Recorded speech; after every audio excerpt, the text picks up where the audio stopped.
जय श्री कृष्णा। स्वागत आपका आध्यात्मिक कथाएं चैनल पर।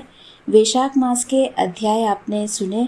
चौथा अध्याय आपने सुना, उसमें आपने सुना था कीर्तिमान का वैशाख मास के लिए धर्म का पालन करवाना। आज के अध्याय में आप सुनेंगे ब्रह्मा जी को यमराज को समझाना और भगवान विष्णु का उन्हें वैशाख मास में भाग दिलाना। आपने हमारे चैनल को सब्सक्राइब नहीं किया तो अवश्य कीजिए, जिससे जब भी आपको समय मिले आप आगे के अध्याय भी ध्यानपूर्वक सुन सकें। यमराज, तुमने क्या आश्चर्य देखा है? क्या तुम्हें खेद हो रहा है? भगवान गोविंद को एक बार भी प्रणाम कर लिया जाए तो वह 100 अश्वमेध यज्ञों के अशुभ्रत स्नान के समान होता है। यज्ञ करने वाला तो पुनः इस संसार में जन्म लेता है, परंतु भगवान को किया हुआ प्रणाम पुनर्जन्म का हेतु नहीं बनता, मुक्ति की प्राप्ति करा देता है। जिसके जीवा के अग्रभाग पर हरि ये 2 अक्षर विराजमान हैं, उसको कुरुक्षेत्र तीर्थ के सेवन अथवा सरस्वती नदी के जल में स्नान करने से क्या लेना है। जो मृत्यु काल में भगवान विष्णु का स्मरण करता है वह अभक्ष भक्षण आदि से प्राप्त हुई पाप राशि का परित्याग करके भगवान विष्णु के सायुज्य को पाता है, क्योंकि भगवान विष्णु को अपना स्मरण बहुत ही प्रिय है। यमराज, इसी प्रकार वैशाख नामक मास भी भगवान विष्णु को प्रिय है, जिसके धर्म को श्रवण करने मात्र से मनुष्य सब पापों से मुक्त हो जाता है। उसके अनुष्ठान में तत्पर रहने वाला मनुष्य यदि मुक्ति को प्राप्त हो तो उसके लिए क्या कहना है। वैशाख मास में भगवान पुरुषोत्तम के नाम और यज्ञ यश का गान किया जाता है, जिससे भगवान बहुत प्रसन्न होते हैं। पुरुषोत्तम श्री हरि संपूर्ण जगत के स्वामी और हमारे जनक हैं। ये राजा कीर्तिमान वैशाख मास में उन्हीं भगवान के प्रिय धर्मों का अनुष्ठान करता है, जिससे प्रसन्नचित होकर भगवान विष्णु सदा उसकी सहायता में स्थित रहते हैं। भगवान वासुदेव के भक्तों का कभी अमंगल नहीं होता। उन्हें जन्म, मृत्यु, जरा और व्याधि का भय भी नहीं प्राप्त होता। कार्य में नियुक्त किया हुआ पुरुष यदि अपनी पूरी शक्ति लगाकर स्वामी के कार्य साधन की चेष्टा करता है तो उतने से ही वह कृतार्थ हो जाता है। यदि शक्ति के बाहर का कार्य उपस्थित हो जाए तो स्वामी को उसकी सूचना दे दे। उतना कर देने से वह ऊऋण हो जाता है और सुख का भागी होता है।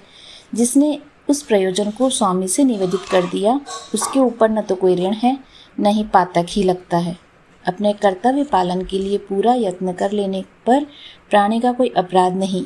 यह कार्य तुम्हारे लिए असंभव है, अतः इसके विषय में तुम्हें शोक नहीं करना चाहिए। ब्रह्मा जी के ऐसा कहने पर यमराज ने दीन वाणी में कहा, तात, मैंने आपके चरणों की सेवा से सब कुछ पा लिया।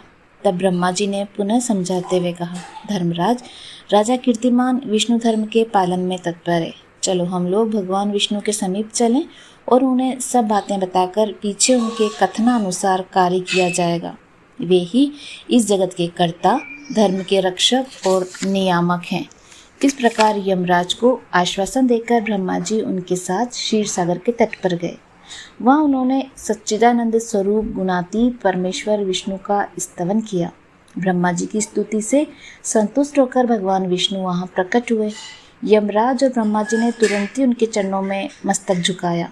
तब भगवान महाविष्णु, क्यों आए हो? ब्रह्मा जी ने कहा, हे प्रभु, आपके श्रेष्ठ भक्त राजा कीर्तिमान के शासनकाल में सब मनुष्य वैशाख धर्म के पालन में संलग्न हो आपके अविनाशी पद को प्राप्त हो रहे हैं। इससे यमपुरी सूनी हो गई है। उनके ऐसा करने पर भगवान विष्णु हंसते हुए बोले कि मैं लक्ष्मी त्याग दूंगा। अपने प्राण, शरीर, श्रीवत्स, कौस्तुभमणि, वैजयंतीमाला, श्वेतद्वीप, वैकुंठ धाम, क्षीर सागर, शेषनाग तथा गरुड़ जी भी छोड़ दूंगा, परंतु अपने भक्त का त्याग नहीं कर सकूंगा। जिन्होंने मेरे लिए सब भोगों का त्याग करके अपना जीवन मुझे सौंप दिया, जो मुझसे मन लगाकर मेरे स्वरूप हो गए, उन महाभाग भक्तों को मैं कैसे त्याग सकता हूँ। राजा कीर्तिमान को इस पृथ्वी पर मैंने 10,000 वर्षों की आयु दी है। उसमें से 8,000 वर्ष तो बीत गए। शेष आयु और बीत जाने पर उसे मेरा सायुज्य प्राप्त होगा। उसके बाद पृथ्वी पर बेन नामक दुष्टात्मा राजा होगा, जो संपूर्ण वेदोक्त महाधर्मों का लोप कर देगा। उस समय वैशाख मास धर्म भी छिन्न भिन्न हो जाएगा। बेन अपने ही पाप से भस्म हो जाएगा। तत्पश्चात मैं पृथु होकर पुनः सब धर्मों का प्रचार करूंगा। उस समय लोगों में वैशाख मास के धर्म को भी प्रसिद्ध करूंगा। सहस्त्रों मनुष्यों में कोई ऐसा होता है जो मुझसे अपने मन प्राण अर्पित करके अपना सर्वस्व मुझे समर्पित कर दे और मेरा भक्त हो जाए। जो ऐसा होता है वही मेरे धर्मों का प्रचार करता है। इस वैशाख मास से भी वैशाख धर्म में तत्पर रहने वाला महात्मा पुरुषों तथा राजा के द्वारा समयानुसार तुम्हारे लिए भाग दिलाऊंगा। लोक में जो कोई भी वैशाख मास का व्रत करेंगे वे तुम्हें भाग देने वाले होंगे। उनके वैशाख मास में बताए हुए महाधर्म के पालन में तुम कभी विघ्न न उपस्थित करना। यमराज को इस प्रकार आश्वासन देकर भगवान विष्णु वहीं अंतर्ध्यान हो गए। ब्रह्मा जी अपने सेवकों के साथ सत्यलोक को चले गए। उसके बाद यमराज भी अपने पुरी को पधारे। वैशाख मास की पूर्णिमा को पहले धर्मराज के उद्देश्य से जल से भरा हुआ घड़ा, दही और अन्न देना चाहिए। उसके बाद पितरों, गुरुओं और भगवान विष्णु के उद्देश्य से शीतल जल, दही, अन्न, पान और दक्षिणा फल के साथ कांसी के पात्र में रखकर ब्राह्मण को देना चाहिए। भगवान विष्णु की दिव्य प्रतिमा वैशाख मास की महात्म्य कथा सुनने वाले दीन ब्राह्मण को देनी चाहिए। उस धर्म वक्ता ब्राह्मण को अपने धन से भी पूजित करना चाहिए। राजा कीर्तिमान ने सब कुछ उसी प्रकार किया। उन्होंने पृथ्वी पर मनोवांछित भोग भोग कर शेष आयु पूर्ण होने के पश्चात पुत्र पौत्र आदि के साथ विष्णुधाम को प्रस्थान किया। महामते मिथिलापति ने कहा, दुरात्मा राजा बेन प्रथम मनवंतरम में हुआ और ये राजा इक्ष्वाकु कुलभूषण कीर्तिमान वेवस्वत मनवंतर के व्यक्ति हैं। यह बात पहले मैंने आपके मुख से सुनी है, परंतु इस समय आपने और ही बात कही। यह राजा जब वैकुंठवासी हो जाएंगे उसके बाद राजा बेन उत्पन्न होगा।